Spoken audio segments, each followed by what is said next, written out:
Group D का exam हो, अगर इन तरीके से क्वेश्चन बना तो निश्चित 100% आप सही करके आएंगे और कम से कम समय में। यहाँ लिखा है 2.666, फिर यहाँ डॉट डॉट लिखा है, फिर 2.77 डॉट डॉट को भिन्न के रूप में निरूपित कीजिए। देखिएगा इसको मतलब क्या बोला, क्या है 2.666 लिखा है, इसको हम 6 पर बार लिख सकते हैं। देखो जो भी संख्या बार बार आती है उसे हम रिपीट लिख सकते हैं या उस पर एक बार लगा देते हैं, उसका मतलब हमारा हो जाता है संख्या। और इसका मतलब 2.777, इसमें 7 पर बार है, ये 7 रिपीट है तो 7 पर बार होगा। ठीक है, अब हमें इन दोनों का सॉल्यूशन करना है। ठीक है, इन दोनों को सॉल्व करना है हमें सॉल्व। तो हमें क्या करेंगे, 2.6 वाले इसको क्वेश्चन को क्या करेंगे, यहाँ पर ये 26 लिखेंगे। क्या करेंगे, यहाँ पर हम क्या करेंगे 26 लिखेंगे। माइनस कितना करना होगा, जो बार को छोड़कर जो हमारा संख्या बन रहा होगा उसको घटा देंगे, 2 घटाएंगे, बटा जितने दशमलव के बाद जितने भी अंक पर बार लगा होगा उतने 9 आ जाते हैं, और जितने अंक छूटे जाते हैं तो उतने पर 0 आता है। तो छूटा तो एक भी नहीं है तो इतना ही लिखेंगे, प्लस यहाँ 27 लिखेंगे पूरी संख्या, माइनस करेंगे जो हमारा बार है उसको छोड़कर संख्या 2 बन रही है, 2 घटा देंगे। ठीक है, बटा में एक अंक पर बार लगा है तो ये 9 लिखेंगे, और अंक छूटा नहीं है तो 0 नहीं आएगा इसमें। अब ये ऊपर जो वैल्यू आएगा वो कितना आएगा, 26/2, मतलब 26 - 2 का मतलब है 26/2/9 लिखा था तो ये बनेगा 24/9, प्लस 27 में से हो गया तो ये बनेगा 25/9। इनका लासा तो हमारा 9 ही आएगा, और तो इनको 24 और 25 को जोड़ देंगे तो ये बनेगा 49/9, जो कि हमारा डी विकल्प में दिया जा रहा है। ठीक है, क्वेश्चन शानदार है, इस तरीके से हम बना सकते हैं। ठीक है, तो ऑप्शन नंबर हमारा डी इसका राइट होगा। चलिए नेक्स्ट क्वेश्चन की ओर बढ़े। देखिए सभी क्वेश्चन आपके महत्वपूर्ण है और कहीं ना कहीं एग्जाम में पूछे हैं, ग्रुप डी के एग्जाम में ये बहुत बनता है क्वेश्चन इस तरीके का। लिखा है 1.24 और 2 4 पर लगा है बार को अनुचित भिन्न के रूप में, इसमें इम्प्रॉपर फ्रैक्शन के रूप में सरलीकृत कीजिए। देखिए सरलीकृत करना है हमें, फ्रैक्शन के रूप में बताना है। तो यहाँ पर 1.24 लिखा है और 2 4 पर बार है, तो हमेशा याद रखना संख्या हमारी क्या है, टोटल 124 है। माइनस क्या करना है, जो बार को छोड़कर अंक बनेगा या संख्या बनेगी उसको हमें घटा देना है, बटा में दशमलव के बाद कितने अंक पर बार लगा है, 2 अंक पर, तो 2 बार हमारा 9 आ जाएगा। ठीक है, अगर अंक कोई छूटा होता तो उसकी जगह 0 लिखना होता। तो इतना तो हो गया। तो हमने देखा 124 में से अगर घटाएंगे तो ये जो बनेगा हमारा 123 बनेगा, और बटा में हमारा 99। तो इस तरीके का विकल्प तो कोई है नहीं, तो हम इसे क्या करेंगे, काट कर देखेंगे। 3 चौके 12, 3 एकम 3 और 3 तिरका 9, 3 तिरका 9। इसका मतलब क्या है, हमारा फाइनल आंसर 41/33 बनेगा। डी विकल्प हमारा सही हो जाएगा आंसर। ठीक है, चलिए नेक्स्ट क्वेश्चन की बात करेंगे। तो अगला क्वेश्चन लिखा है 8.46 और 4 6 पर बार लगा है, इसका भिन्नात्मक रूप ज्ञात कीजिए। तो हमने क्या देखा था, 800, ये 846 है, तो ये पूरा 846 लिखेंगे। इसमें हमें माइनस करना है, 846 में माइनस क्या करना है आपको याद रखना, जो भी बार को छोड़कर संख्या बनेगी, यानी कि 8 बन रहा है तो 8 घटा देंगे, फिर बटा में ये कितना करेंगे, कितने अंक पर बार लगा है, 2 अंक पर, 4 और 6 पर, तो 2 बार 9 लिखेंगे इसको बस, और ये हमारा आंसर हो जाएगा।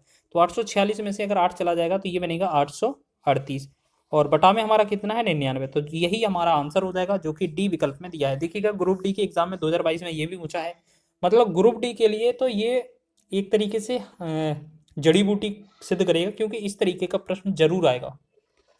ठीक है, तो आंसर आपका आ गया है। चलिए नेक्स्ट बढ़ेंगे। इस तरीके के क्वेश्चन 8 से 10 लिए हैं, तो हमने यहाँ पर देखेंगे 0.13241 को पी बटा क्यू के रूप में ज्ञात कीजिए। मतलब सेम क्वेश्चन पूछा गया, तो हम क्या करेंगे, संख्या क्या है 13241 है, इसमें माइनस क्या करना है, जो हमारा बार होगा उसको छोड़कर। तो 2 4 1 पर बार लगा है, बार मतलब ये ऊपर वाला आवर्त है। ठीक है, ये आवर्त अगर छोड़कर हमारी संख्या 13 बन रही है, 13 हमें घटाना है, और बटा में कितने अंक पर बार लगा है, तो ये चीज हमें देखना है। 3 अंक पर बार लगा है तो हम लिखेंगे 3 बार 9 आएगा हमारा। ठीक है, और दशमलव के बाद और बार से पहले हमारा 1 और 3, मतलब 2 अंक छूटे हैं तो 2 बार हमारा 0 भी आएगा इसमें। ठीक है, अब इसे सॉल्व करेंगे तो 3 में से 13 में से 3 11 में से 3 गया 8, 4 में से 2 गया 2, तो ये 13 228। ठीक है, बटा में 9 9 9 0 0, हम 4 से इसे डिवाइड कर दें, 4 तिया 12 और 4 तिया 12 0, 4 सते 28, 4 से भाग करेंगे, 4 दूना 8, 4 चौको 16, 4 नम 36, 4 सते 28, 4 पंचे 20। तो हमारा जो बनेगा 3307 बटा में 24,975। और एक चीज़ याद रखिएगा, जब हमारा ऊपर वाला मैच कर गया था तो हमें पूरा सॉल्व करने की आवश्यकता भी नहीं थी, क्योंकि विकल्प हमारा सिर्फ यही दिया था। डी ऑप्शन सही है हमारा। अगला नेक्स्ट बढ़ेंगे क्वेश्चन 0.27 और 7 पर बार लगा है, इसे पी बटा क्यू के रूप में लिखना है।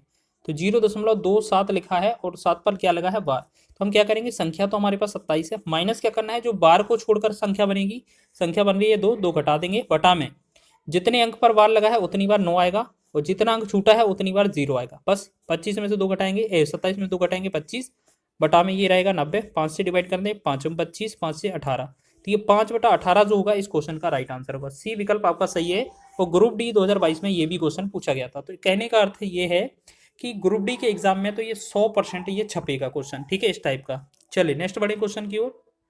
अगला लिखा है 0.12, ये दोनों अंकों पर बार लगा है, इसको पी बटा क्यू के रूप में लिखना है। तो हमने क्या है, हर तरीके का टाइप का क्वेश्चन यहाँ पर लिया है और सॉल्व किया है, ठीक है। तो यहाँ 0.12 लिखा है, 2 पर बार लगा है, तो हम क्या करेंगे, संख्या तो हमारा 12 है, जब इसके पहले कोई अंक नहीं है तो घटाना कुछ है नहीं हमें, ठीक है। बटा में 2 अंक पर 10 बार लगा है तो 2 बार हमारा 9 आएगा, बटा में 3 से डिवाइड करें 3 चौके 12, 3 से भाग करें 33 या 99, यानी कि 4/33 जो बनेगा इस क्वेश्चन का राइट आंसर बनेगा, जो कि बी विकल्प में दिया हुआ है। तो आसान भाषा में आप ये सॉल्व कर रहे होंगे। हर एक एग्जाम में, हर एक शिफ्ट में और ग्रुप डी के एक शिफ्ट में ये क्वेश्चन पूछा गया था। अगला क्वेश्चन देखेंगे, इस तरीके से दिया है, बोला है इनका जोड़ ज्ञात कीजिए। ये क्वेश्चन बहुत ही आसान होता है, इसको बनाएंगे कैसे, 0.56 लिखा है, फिर आपका 0.43 लिखा है, फिर आपका 0.89 लिखा है। देखिए बार का मतलब क्या है, रिपीट संख्या, ठीक है। तो इस वाली संख्याओं को हम ऐसे लिख सकते हैं कि 0.56, 5 6 पर बार है तो 5 6 5 6, कम से कम लगभग कितना 6 बार लिख लेना है हमें, कम से कम 6 बार। फिर 0.43 43 43, इससे क्या है हमारा आंसर है बिल्कुल सटीक आएगा। तीसरा है, तीसरा देखेंगे 0.89 और फिर 89, फिर 89, ठीक है।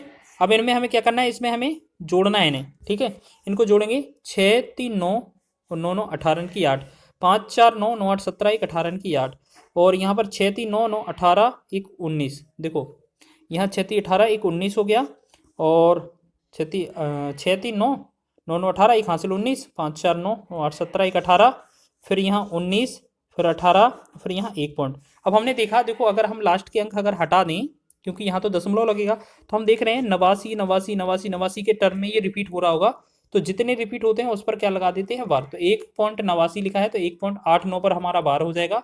तो इस प्रकार का जो आंसर है वो हमारा सी विकल्प में दिया जा रहा है, ठीक।